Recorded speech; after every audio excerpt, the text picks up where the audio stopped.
स्वागत है आप सभी का आपके अपने यूट्यूब चैनल मन दर्पण में। साथियों, आज हम बात करेंगे राजस्थान स्कूल शिक्षा परिषद द्वारा जारी ट्रांसपोर्ट वाउचर योजना 2024-25 में कक्षा 1 से 10 के चयनित पात्र विद्यार्थियों की शेष राशि का डीबीटी शाला दर्पण पर किस प्रकार से किया जाए, उसके संबंध में राजस्थान स्कूल शिक्षा परिषद ने दिशा निर्देश जारी किए हैं। ट्रांसपोर्ट वाउचर योजना का लाभ किन विद्यार्थियों को दिया जाए, उसके संबंध में 1 जुलाई 2024 को परिषद द्वारा दिशा निर्देश जारी किए गए थे। उसी के अनुसार 2 चरणों में शाला दर्पण पोर्टल पर दूरी अपडेशन के माध्यम से विद्यार्थियों का चयन हमारे द्वारा किया गया था। प्रथम चरण में चयनित विद्यार्थियों की भुगतान स्वीकृति आदेश परिषद कार्यालय द्वारा जारी कर दिए गए और उनको हमारे द्वारा एसएनए पोर्टल के माध्यम से भुगतान भी कर दिया गया।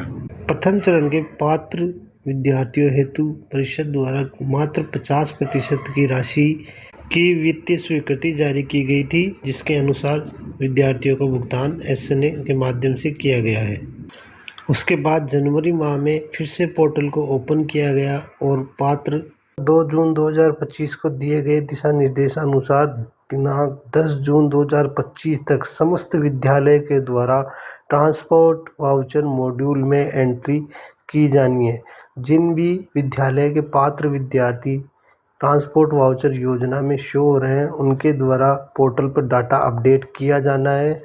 वो किस प्रकार से किया जाए, उसके संबंध में हम शाला दर्पण पर चलते हैं। सर्वप्रथम हमें शाला दर्पण लॉगिन करना है। लॉगिन करने के पश्चात योजनाएं टैब पर क्लिक करेंगे। योजना टैब में ट्रांसपोर्ट वाउचर मेन्यू में step 1 transport voucher DBT class list, इस मेन्यू पर क्लिक कर स्टेप 1 से संबंधित समस्त दिशा निर्देश हमारे सामने शो कर रहे हैं। 1 अप्रैल 2024 से 30 मार्च 2025 तक के लिए शिविरा पंचांग 2023-24 यानी अप्रैल और जून माह के जो कार्य दिवस है वो यहाँ से हमें लेने हैं। व उसके पश्चात 2024-25 शिविरा पंचांग जुलाई से मार्च तक कार्यालय द्वारा 239 कार्य दिवस माने गए हैं। कक्षा 1 से 5 के लिए प्रति विद्यार्थी प्रति दिवस 10 रुपये की गणना से अधिकतम 2390 रुपये का भुगतान हमारे द्वारा किया जाएगा। उसी प्रकार कक्षा 6 से 8 के प्रति विद्यार्थी को 239 दिवस के 3000 रुपये अधिकतम हमारे द्वारा दे है।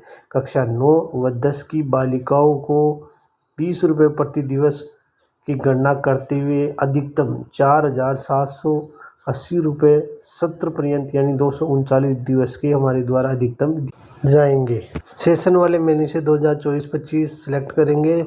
शो क्लास वाइज डाटा पे हम क्लिक करेंगे तो नीचे हमारे सामने क्लास वाइज और total student eligible for transport voucher की संख्या दिखाई देगी और total transport voucher amount voucher entry DBT, इसमें हमारे द्वारा जो स्टूडेंट डिटेल अपडेट की जाएगी उनकी संख्या शो हो जाएगी।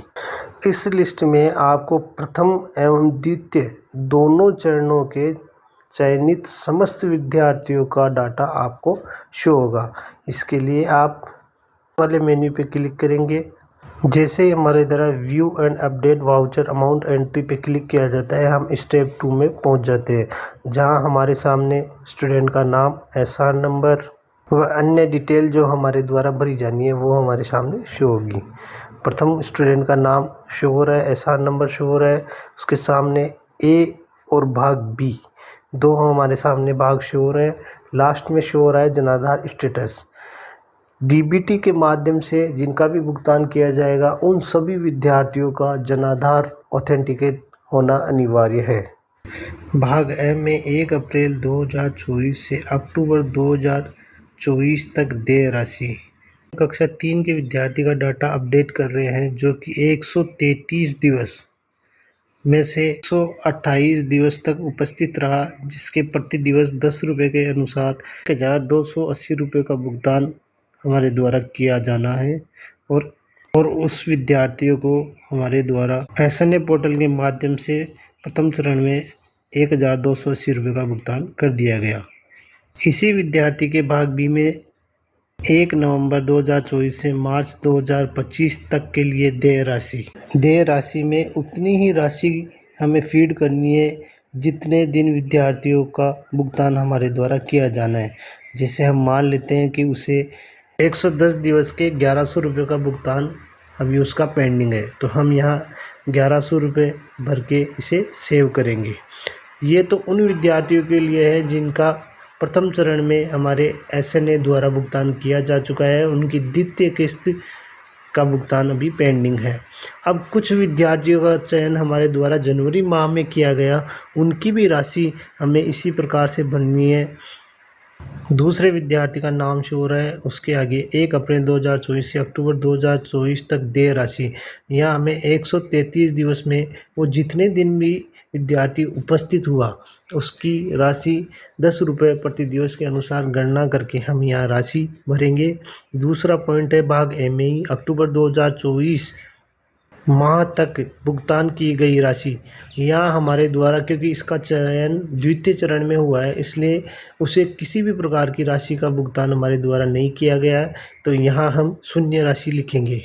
इसी स्टूडेंट के भाग B में हमारे द्वारा उसको 1 नवंबर 2024 से मार्च 2025 तक जितने दिन वह उपस्थित रहा उसकी गणना अनुसार भुगतान हेतु जो राशि की जानी है उसकी राशि हमारे द्वारा इसमें भरकर सेव की जाएगी।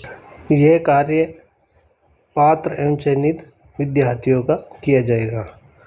इस लिस्ट में कुछ ऐसे विद्यार्थी भी पात्र हो गए जो अपात्र की श्रेणी में, तो उनके लिए आपके द्वारा मांग राशि एवं भुगतान राशि समस्त राशियों में 00 सेव किया जाएगा। समस्त विद्यार्थियों का डाटा हमारे द्वारा सेव करना अनिवार्य है। इसी प्रकार कई स्टूडेंट हमारे बीच सेशन में छोड़ के चले गए, लेकिन उनका नाम भी यहाँ शो हो रहा है, तो उन विद्यार्थियों के मांग व भुगतान राशि में आप शून्य करके डाटा सेव करें।